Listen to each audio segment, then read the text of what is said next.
Hola amigos, bienvenidos a su canal La Voz de lo Oculto. Ahora les compartiré este terrorífico relato y se titula El terreno maldito. En mi juventud tuve la desagradable experiencia de que mis abuelos murieran.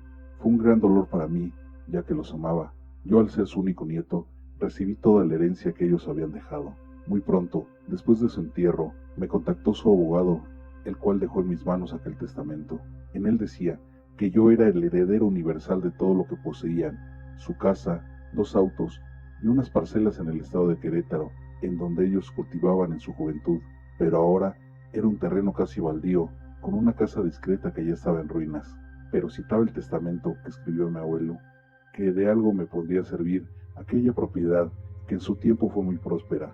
Dentro de mi tristeza, me emocionó que todo me lo hayan dejado a mí, ya que mi padre y mi abuelo tenían muchos años sin hablarse. Después de un tiempo, tomé posesión de mi herencia, pero hasta después de un año tuve la oportunidad de ir a conocer las tierras que me habían dejado, y esto por una carta que me llegó, donde decía que el municipio quería expropiarlo. Así que llegué hasta donde estaba este terreno, y la verdad fue ver un terreno en ruinas. Mi primera intención fue venderlo, ya que no le veía cómo poderle sacar provecho. En aquel tiempo me acompañaron Rocío, mi novia, y Jorge, mi mejor amigo. Al llegar llamamos a las autoridades, ya que Rocío vio a alguien dentro de la casa, que de hecho ya estaba cayéndose, y pensamos que podía ser un indigente. Llegaron los policías, pero al hacer su recorrido no encontraron nada, y continuábamos con miedo después de que se fueron, porque en realidad no estaba ni cercado, al ser un terreno de siembra. Pensamos que alguna persona que se quedara ahí nos podría dar un susto mayor, así que antes de que se escondiera el sol, decidimos ir al hotel del pueblo y hospedarnos. Al día siguiente, cuando llegamos al terreno, me dio una melancolía enorme al imaginar los años de esplendor de aquellas tierras, y más cuando imaginé a mis abuelos felices en aquel lugar. Conocí al señor Matías, que era el del terreno de al lado, y al ver que todas sus tierras eran prósperas, me puse a pensar que a lo mejor podía volver aquel terreno a todo su esplendor. Al platicar con don Matías, me dijo que no lo intentara, que después de lo que había sucedido ahí, mi abuelo jamás pudo volver a levantar esas tierras, ya que un mal había quedado enterrado ahí. Yo le dije que me explicara, ya que mis abuelos jamás hablaban de estas tierras y que por eso solo sabía que existían, porque mi papá una vez me lo dijo, pero era la primera vez que las veía. Él me respondió que ya era tarde, que después platicábamos, pero que siempre me fuera antes de que se ocultara el sol. Les platiqué a Rocío y a Jorge, los cuales me dijeron que me querían asustar, que lo más seguro es que don Matías quería mis tierras, y por eso me lo dijo, al ver mi interés por trabajarlas. Y eso pensé yo también. Pero esa noche, al estar en el hotel, soñé con mi abuelo, como cuando me llevaba a la escuela en su coche y me iba platicando sus anécdotas, pero en esta ocasión yo ya era un adulto, y él me decía que por favor vendiera las tierras, que por mi bien me fuera. Solo repetía que había algo malo ahí y no quería que me dañara. Yo me quedé con un muy mal sabor de boca cuando desperté, ya que tenía en la mente aquel sueño, pero se lo platicé a Rocío y me dijo que era por lo que había dicho el viejo ese del día anterior. Así que nos pusimos manos a la obra y empezamos a tratar de arreglar el terreno. Metí maquinaria y no sé cuál era la situación, pero por una u otra cosa no podíamos avanzar. Si no se descomponía una cosa era otra, o los trabajadores se reportaban enfermos, y regularmente solo éramos nosotros tres casi siempre. Para el colmo de mis males, diario soñaba con mis abuelos diciéndome lo mismo, el mismo consejo. Así que decidí ir a buscar a don Matías para que me contara qué demonios pasaba ahí, porque dejé de creer que todo fuera una coincidencia. Ya que nos sentíamos observados, se oían ruidos muy fuertes dentro de la pequeña construcción en ruinas.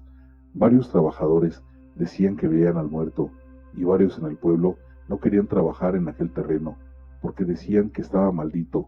Obviamente había muchas historias del terreno, pero yo siempre me decía que eran historias que inventaban para espantar a los niños y que no se metieran. Aparte, decidimos quedarnos en tiendas de campaña, ya que ya habíamos comprado un poco de herramienta y pues no teníamos tanto dinero para seguir pagando el hotel, y decidimos mejor eso volver a invertirlo en sembrar, y pues si no funcionaba, siempre podíamos recuperarnos vendiendo el terreno. Y pues junto a Jorge y Rocío estábamos formando una sociedad, porque Rocío y yo ya teníamos planes de casarnos y queríamos afianzar nuestro futuro. Busqué a don Matías por varios días y siempre que lo veía me decía que no tenía tiempo y me evadía. Cierto día llegué a la cantina y ahí lo vi. Al verme me llamó. Ven muchacho, me dijo, y me tomó por el hombro, y siguió. No sé si tú lo sepas, pero tus abuelos y yo fuimos los mejores amigos que te puedas imaginar, junto con mi difunta Catalina. Al hablar de ella, los ojos se le llenaron de lágrimas. Éramos, aparte de amigos, vecinos y en muchas ocasiones socios de negocio. Mejor amistad nunca he tenido. Por eso me siento comprometido contigo al ser su nieto, y después de darme valor con estos tragos, creo que es tiempo de que te platique todo. Seguí escuchando sus palabras. Me comentó, cuando tus abuelos, mi esposa y yo éramos jóvenes, hicimos un pacto de siempre ayudarnos. Vivimos aquí en el pueblo, y cuando tuvimos edad, y después de un arduo trabajo, compramos esas tierras, las cuales fueron muy prósperas en esos años, pero como siempre, el destino juega con la gente buena, y hubo un hombre que más que nada era un animal. Igual lo conocimos desde jóvenes, pero jamás congeniamos con él. Él se volvió un delincuente y era buscado por sus fechorías, pero lo querían mandar a la horca por sus asesinatos, que eran ataques despiadados e inhumanos. Por eso le apodaban el Hijo del Diablo. Siempre estuvo enamorado de mi mujer desde chamacos, y siempre me amenazó por yo estar con ella. Una noche escuchamos ruidos en la parcela y salimos a ver qué era. Para nuestra mala fortuna, el Hijo del Diablo salió entre los maizales lleno de sangre y fuertemente armado. Nos dijo que lo venían siguiendo, que lo escondiéramos o se la íbamos a pagar. Nos amenazó con sus armas y nos llevó a la troje, ya con nuestras mujeres. Ahí decidió amarrarnos y nos platicó su plan. Acababa de asaltar una ruta de bancos y con ella había llevado muchísimo dinero en monedas de oro y plata y las había escondido ahí, en el terreno de tu abuelo, y cuando se calmaran las cosas regresaría por el botín. Nos dijo, ¿por qué creen que les cuento esto? Porque ahora se van a morir. Pero primero tomaré lo que era mío. Se dirigió a Catalina y la tomó del brazo. Todos gritamos y él dijo que veríamos cómo la hacía suya y después la mataría. La desesperación, la angustia y el miedo se apoderó de nosotros, pero por la prisa no nos ató bien y cuando estaba tratando de abusar de Catalina nos logramos zafar y lo pudimos controlar, pero no sin antes herirnos a tu abuelo en una pierna y a mí en un costado. Con la ayuda de nuestras esposas logramos someterlo, lo amarramos y mi rabia era tanta que le dije a tu abuelo que me ayudara a terminar con él. Tu abuelo al principio no quería hacer nada, pero al escuchar las amenazas de ese maldito decidió ayudarme y entre los cuatro le prendimos fuego. Tu abuelo le dijo que cuáles eran sus últimas palabras y él dijo que maldecía ese lugar y que tenía un pacto con el diablo y que jamás nos desharíamos de él, que el dinero que estaba ahí estaba maldito y al que lo encontrará le iba a ir mal porque era de él en esta vida y en la otra. Le echamos petróleo y lo prendimos. Vimos con asco y miedo cómo gritaba, se retorcía hasta que le di el tiro de gracia y lo enterramos atrás de los terrenos. Después de esto todo empezó a salir mal. Los animales morían, las cosechas no se daban, nosotros siempre nos veíamos desmejorados. Se nos aparecía el difunto entre la cosecha, se oían sus quejidos y sus risas macabras. Se movía todo en la casa y siempre nos jalaban o empujaban todo el tiempo. Eso ya no era vida, y hasta pensamos que a lo mejor sí tenía un pacto, porque su espectro no nos dejaba en paz, y así pasó mucho tiempo. Para tus abuelos todo se salió de control, cuando uno de sus cachorros llevó hasta la puerta de su casa una especie de bolsa con monedas, y ahí descubrimos en dónde estaba el dinero maldito. Decidimos gastar algo en recuperar las cosechas perdidas, pero todo empezaba más fuerte, todos los sucesos se magnificaron, y ya no nos dejaba ni siquiera dormir, así que en secreto de confesión se lo dijimos al sacerdote del pueblo, y éste nos dijo que volviéramos a enterrar ese dinero, lo bendijo y lo enterramos en un nuevo lugar. Tus abuelos decidieron irse del pueblo hacia la ciudad, y pues yo tuve que seguir aquí desde entonces. Hago que bendigan los terrenos mes con mes, y hago una misa en secreto, pero ahora que soy el único que queda, se me aparece con más frecuencia, y me atormenta por las noches, con la promesa de que un día volverá. Espero no nos juzgues mal, muchacho. Lo que hicimos fue por nuestra supervivencia, y jamás busques ese dinero, jamás. Llegando les platiqué a Jorge y Rocío, y me dijeron que eran cuentos de hadas, que quería asustarme para que le diera el terreno más barato. Le dije que lo raro de todo es que jamás se ofreció a comprar el terreno. 2 días después, y de comprobar de que aquel terreno se oyen todo tipo de lamentos, gritos y cosas así, uno de los trabajadores con la excavadora encontró una bolsa de cuero. Dentro estaba repleta de monedas de oro y plata.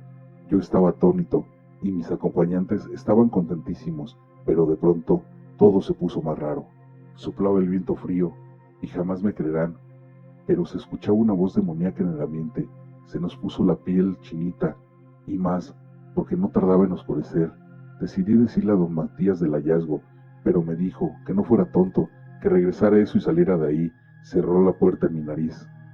Cuando regresé, vi una fogata prendida dentro de los cuartos en ruinas, y al acercarme, estaban Rocío y Jorge al lado de la fogata. Les dije que por qué, ahí no nos íbamos a quedar, íbamos a ir al pueblo para mayor seguridad. Ellos no quisieron. Jorge se comportaba muy raro. En ese momento cambió su cara totalmente, estaba como poseído, y nos empezó a hablar con un tono como si fuera otro. Se querían robar mi tesoro, malditos. Yo soy el hijo del diablo, y todo esto que ven es mío. Tu abuelo me mató, y ahora yo te mataré a ti. Yo le decía que despertara, que no estuviera haciendo bromas, y Rocío estaba como adormilada. Se me fue encima y empezó a golpearme con una cara desfigurada, una voz y una risa que no le pertenecían.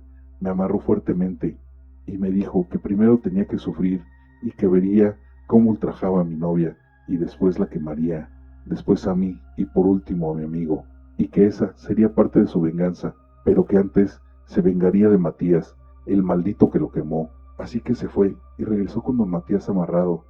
Este le suplicaba, pero ese maldito que tenía poseído a Jorge solo rió y le dijo que si recordaba esta escena, se burlaba y decía: ahora sí voy a acabar con todos. Lástima que tus abuelos estén muertos, porque los quería ver arder. Me repetía constantemente. Cuando quiso empezar a abusar de Rocío, se escuchó la voz de don Matías. Le dijo que le tenía una propuesta. Al escuchar, el maldito ente volteó y dijo: habla, te escucho, con una risa burlona. Don Matías le propuso que nosotros regresaríamos el dinero y que tomara su vida a cambio de dejarnos ir, que la deuda de mis abuelos había muerto con ellos y que él pagaría la de todos, y que aparte se quedaría penando en los terrenos cuidándolos. El fantasma dijo que no al principio, pero don Matías siguió hablando y lo convenció. Nos desató y nos dijo que nos largáramos. En eso Jorge volvió en sí, y al intentar desatar a don Matías, este nos dijo que nos fuéramos y que nunca regresáramos, que diéramos por perdido el terreno y que él se encargaría de todo. Salimos corriendo. Al llegar al pueblo fuimos a la policía y les platicamos, pero nos tiraron de locos, pero aún así nos acompañaron. Al llegar no había rastro de don Matías. Al ir a su casa estaba muerto en su cama. No podíamos creer, ya que lo dejamos amarrado. El doctor dijo que fue un ataque al corazón, pero nosotros sabíamos que lo había matado el hijo del diablo. Decidimos irnos de ahí y olvidar el terreno para siempre. Al sacar las cosas y meterlos en la camioneta, solo vimos en aquella casa en ruinas a don Matías envuelto en una gran oscuridad, y el terreno lo regalé al municipio. Yo creo que hasta el día de hoy no se ha podido construir nada, y cuenta la leyenda que el hijo del diablo y su víctima penarán en aquellos terrenos por la eternidad, cuidando aquel tesoro. Esto es todo por hoy. Espero les haya gustado esta historia de terror. Suscríbete, dale like, activa las notificaciones para que no te pierdas el contenido. Te invito a que comentes qué te pareció esta historia y recuerda que siempre detrás de ti está la voz de lo oculto.